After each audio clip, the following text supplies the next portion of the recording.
In the last module, we focused on image analysis as the method used for pre-processing the underlying raw data from array-based assays, such as custom spotted arrays and Affymetrix gene chips. This module focuses on alignment as the method used for pre-processing the underlying raw data from sequencing assays. Specifically, this module includes an overview of what alignment in sequencing experiments is and why it is needed, a description of the raw data files used in alignment, a historical overview of early and more modern sequence alignment procedures for protein and DNA sequences, and these are important as they lay the foundation for the important topic of alignment for RNA-seq data.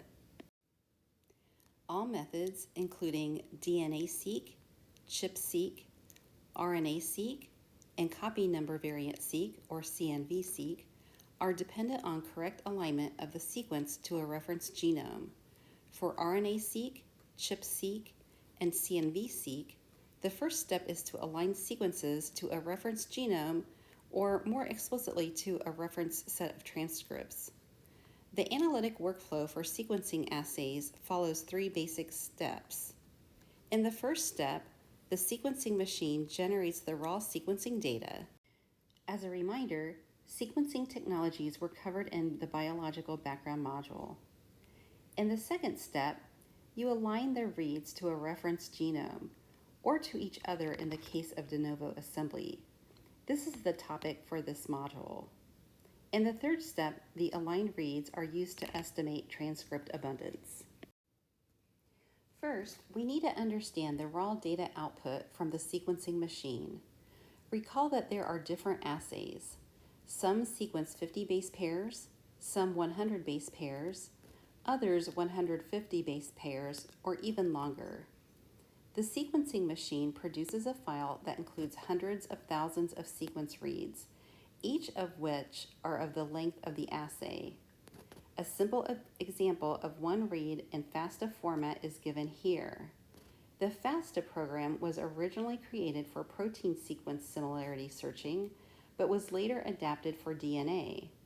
When using the FASTA format for DNA, bases are stored as A, C, G, T, U, and 13 additional characters are used to code for uncertainties in the sequence identifications. This table lists the storage mnemonic and its meaning for storing FASTA formatted files. You may have noticed that a sequence in FASTA format begins with a single line description, followed by lines of sequence data. The description line is distinguished from the sequence data by a greater than symbol in this first column. The word following the greater than symbol is the identifier of the sequence, and the rest of the line is the description. Both are optional. There should be no space between the greater than symbol and the first letter of the identifier. It is recommended that all lines of text be shorter than 80 characters. The sequence ends if another line starting with a greater than symbol appears.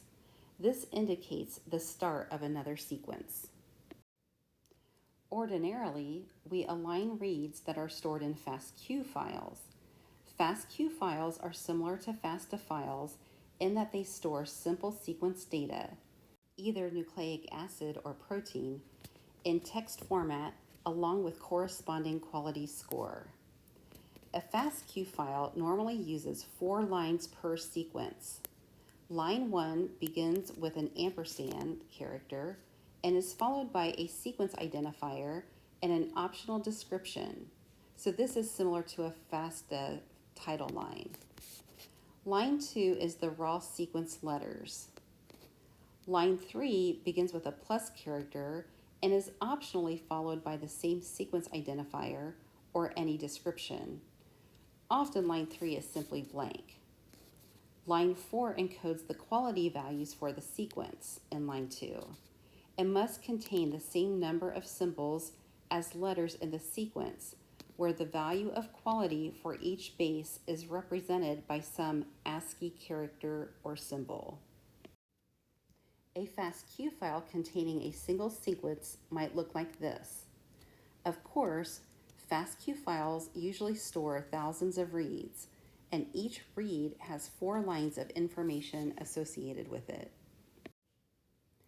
Sequences from the Illumina software use a systematic identifier in line 1 for each read, such as this example, the fields of which include the unique instrument name, the flow cell lane, title number within the flow cell lane, the x-coordinate of the cluster within the tile, the y-coordinate of the cluster within the tile, an index number for a multiplex sample, whereas 0 is for no indexing, and then the member of the pair, if there is paired end sequencing. Here we see a chromatogram from ABI, an early sequencing machine. Note that each nucleotide emits at a different wavelength, which has been translated into a color, and at each position in the read, the peak is translated into the base. That is essentially how the fragments are sequenced to produce reads. As mentioned, the 4th line of each read in a FASTQ file encodes the quality scores of each base read.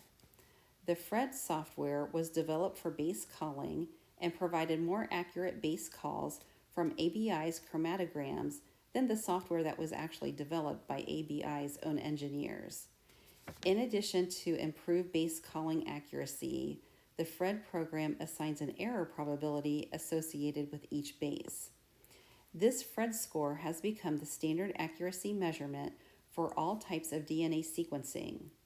An error probability is assigned to each base, which accurately reflects the chance of an error in that base. In addition, the error probabilities have been designed to discriminate differences in accuracy within the high-quality regions of sequence reads. The standard Sanger variant to assess reliability of a base call, otherwise known as FRED quality score, are the log transform value of the error probability using this formula, where P is the estimated probability and Q is the FRED quality score. Thus, a base with an error probability of 1 out of 100 would receive a FRED quality score of 20, and an error probability of 1 out of 1,000 would receive a FRED quality score of 30. The error probability is calibrated by the manufacturer based on previous experience with the technology, which may be systematically conservative or optimistic. The log transformation has the property that better quality bases have higher scores. The actual method for assigning FRED quality scores to bases in ABI sequencing reads involves direct examination of the chromatogram files for properties such as peak spacing, ratio of uncalled to called bases, and peak resolution within windows of 3 to 7 bases.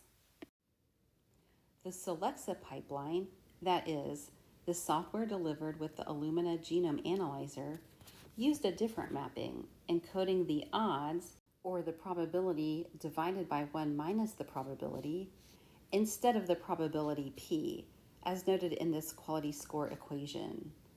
Although both mappings are asymptotically identical at higher quality values, they differ at lower quality values.